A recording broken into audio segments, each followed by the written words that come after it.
Hi, this is Scott from Spectre Gear with another Tactical Shotgunner Pro Tip.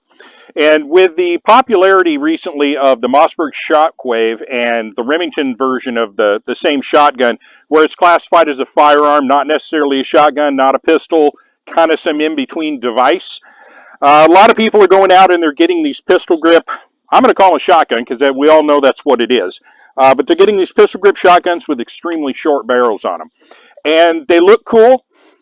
But like a lot of things that look cool, they don't necessarily work all that great. Kind of like with the motorcycle industry with those long stretched out choppers.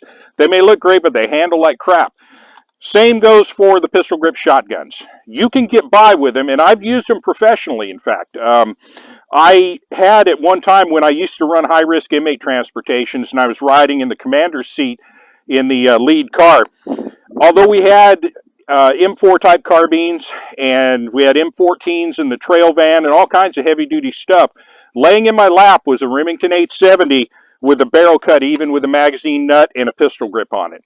And that was my face full of death weapon, and I kept that just in case somebody got up on my car and they got too close. It was something that I could employ immediately and give them the full package, as they say. But I also have some experience with them in terms of my evolution as a shooter. My first shotgun that I ever bought was a Winchester 1200, and one of the first things that I did as a young inexperienced shooter was I went out and I bought a pistol grip for it, because remember, this is during the days of, actually I think it was pre-Miami Vice, but the pistol grip shotguns were super popular back in the early 1980s. So that's what I did. I had a Schote pistol grip stock on there, extended mag tube, and I thought that was the heat. And it wasn't until I got out on the range and missed everything that I aimed at that I finally acquiesced, and I ended up compromising with a folding stock, and then I ended up just putting a full stock back on the gun.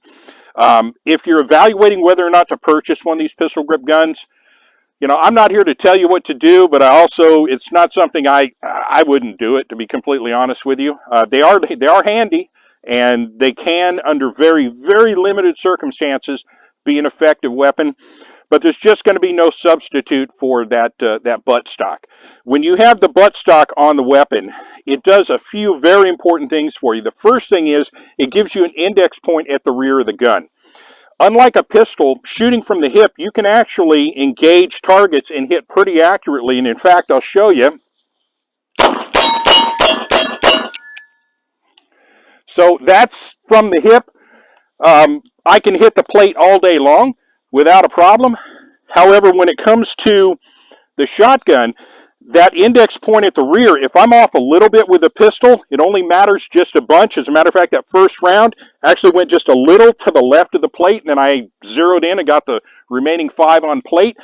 But with a shotgun, if I do that same amount of movement, it's enough to actually miss the target completely. So without that index point, shooting from the hip is just an exercise in futility. So the next thing you're going to do is you're going to bring the gun up to eye level. Now, if you get casual with this, you're going to commit a mistake that happened to me with that same Winchester 1200 I was telling you about. The first time I ever fired it, I brought the gun up in front of my face just like this. You can probably see how that story ended. And it ended with a mouthful of pistol grip. So in order to shoot this at eye level, you're going to have to bring it up, and almost like you have a stock, you're going to have to move it just slightly out to the side and align everything under your left eye. So as it recoils, it's going to come back. Now, a secondary consideration that's going to happen is when you fire this gun, because you don't, and this is, by the way, the second thing that stock provides you, is in addition to index, it gives the gun something to recoil against. Without that, all the recoil is going into the web of your hand, which is going to be an enlightening experience for you. Now, the shape of the grip on the Shockwaves is a little bit different, but what it does there is instead of banging up the web of your hand, the trigger guard gets to come back and slam into the front, or rather the front edge of your middle finger. So either way, your hand is going to suffer quite a bit, but also you're going to have a problem with that forend wanting to jump out of your hand. So if you're going to be shooting these things, despite the advice I've given you, if you're going to continue, so let's do this. You're going to bring the gun up to eye level. You're going to move it slightly off the tip of your nose, basically locating it under your right eye. So as it recoils, it's going to come back in the same direction towards your shoulder, and you need to make sure you have a firm grip on that forend. So let me pop a couple rounds off, and I'll kind of show you what it looks like. Now I'm cheating ever so slightly because I'm using number 8. Now number 8 loads, they generate a decent amount of recoil in and of themselves.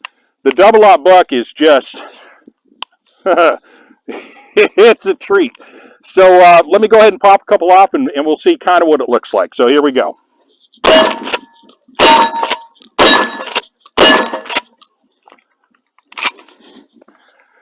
Had a little bit of a close call there with one of them. Even though I was locating it off to the side, it still kind of came back. I actually felt the tip of my thumb brush against my lower lip. But that's kind of what it looks like. Now, how does my hand feel? Feels horrible. Feels awful. So again, these can be used. They can be used under very, very specific circumstances. But as a general purpose shotgun, as a home defense shotgun, probably not the best idea. But for those of you that own these things, I know why you own them. I know exactly why. That's what pistol braces are made for. And that's another subject altogether. But with that, I'll kind of bring it to a close. That's just basically a little bit of a quickie overview of pistol grip shotguns in general. So with that, I'll thank you for listening. Have a great day.